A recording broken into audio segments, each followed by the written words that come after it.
Hey everyone, so let's take a look at what's going on here in the factory.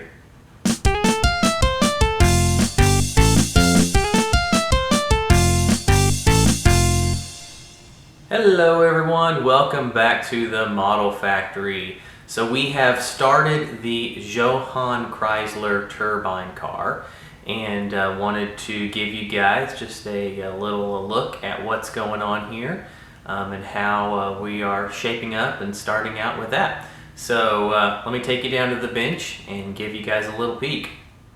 Alright, so here is how we are starting out. Typically with most of my builds I generally start with the motor and I kind of work in sub-assemblies, building things up, getting them ready for paint and all of those different things, and try to kind of think in advance of what I'm going to paint and what parts are going to be painted. Try to work it out so that I have as least amount of back and forth and everything that I can. I try to generally get most of the parts cleaned up on the kit before I ever even start painting.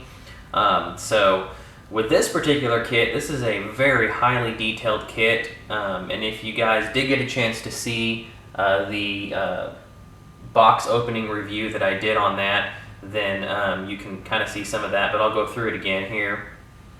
This is a very highly detailed kit, probably one of the most detailed Johann kits that ever came out, and one of the most detailed of its time. I mean, you can see here on the body of this thing, it's got opening hood, opening doors, opening trunk. The front fenders are actually a separate piece. They're not even molded into the body. This is very much put together like the real 1/1 car would be. So there is just tons of detail to this thing. And of course, since this is the turbine car, of course it has the turbine motor in it. And so we have basically started working on that. You've got your main block, if you want to call it that, here. I've de-chromed a lot of the parts on this because they had chromed most of the engine parts, and I'm just not a fan of scale chromed, especially the engine parts. I don't feel like they just look that realistic, and a lot of these parts wouldn't be shiny chrome. So I de-chromed all of that, and I will be probably using a metallizer on those parts just to kind of give them a little pop, various metal colors. But one thing you're wanting to do when you're getting your motors ready is definitely work in sub-assemblies. I've got some of the pumps and things all put together. The little exhaust outlets here. This isn't a typical motor, so some of this stuff is called other things. These are kind of your exhaust manifolds. They were two pieces, and I went ahead and glued those together because they'll be all painted one color, so go ahead and get it done and out of the way. That's kind of what I'm talking about when I say working in sub-assemblies, is just getting some of that stuff. The transmission was two different pieces, and again, I went ahead and I've glued both of those pieces together because it's going to be painted the same color. And you can do a lot of that, with the chassis and things like that as you're putting that together, suspension parts. If you know it's going to be painted the same color, then go ahead and glue it up before you get started. It just saves you the time of having to paint each individual piece and then glue it later, and all the back and forth and all of that. But really, before you ever even get going, you want to definitely clean up your parts, and that's what I've been doing.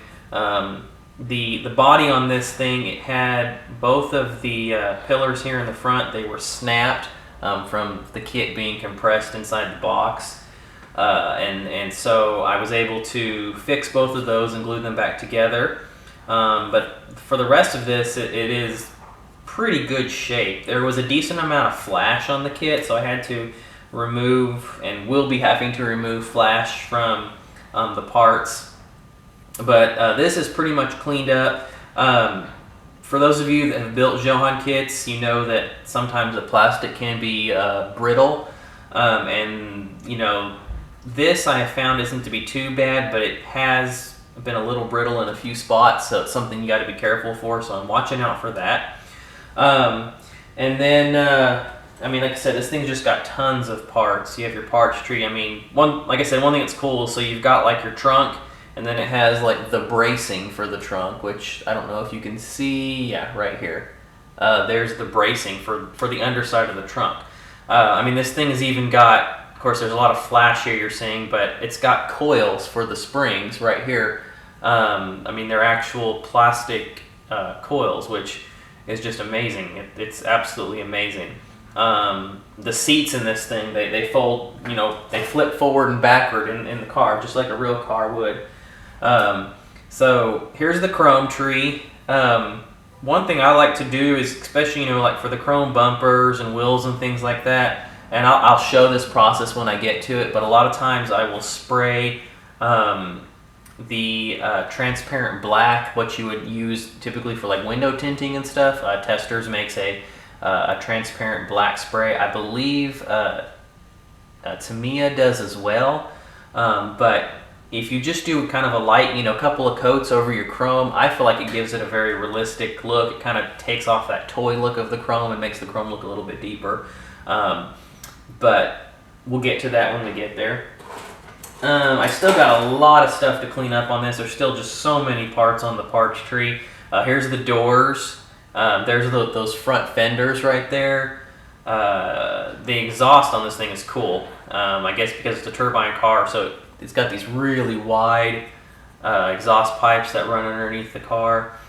Here's your, you know, your two-part driver and passenger seat. Yeah, this thing is just, it's really, really, really, really cool. So really, this is kind of as far as I've gotten. Like I said, I got the body cleaned up. I started on the motor, the engine, I mean, and getting that all cleaned up, getting it ready for paint. And then we've got, you know, the bottom of the interior tub, bottom of the chassis. The chassis, or the frame rails, will go underneath this thing. It's got separate frame rails and everything. My plans for this kit is to build it pretty much factory stock. You know, it's not going to be box stock. I'm probably going to add some details to it. You know, flocking for the interior, maybe some interior details, some of the, you know, wiring and plumbing for the engine will get added in. Just things to add realism to it, but overall, you know, color-wise, everything, it's going to be a pretty factory stock build that you know, would look like it kind of either just came off the showroom floor or you know, it's something like that. That is kind of my plan for it. So I think it'll be pretty neat. So yeah, I'm pretty excited about this one. You know, I've already got the body color. I believe I have something that'll work for the body color. It's kind of like a, I don't even know what to call it. It's kind of like an orangey, red kind of metallic color, I guess. So that's what the body color is going to be. But man, yeah, I'm gonna just keep going on this thing. Just wanted to give you guys a real quick update, let you see that yes, I am actually working on the bench, and got some stuff going on here, and everything. So I will keep you guys updated on this one, and I'm gonna be hopefully getting some other work done on some of the other stuff I've got on the bench as well. So I'll let you guys see that and everything else. So stay tuned. Like I always say, eat, sleep, styrene, and keep building those awesome models, and I'll see you guys in the next video.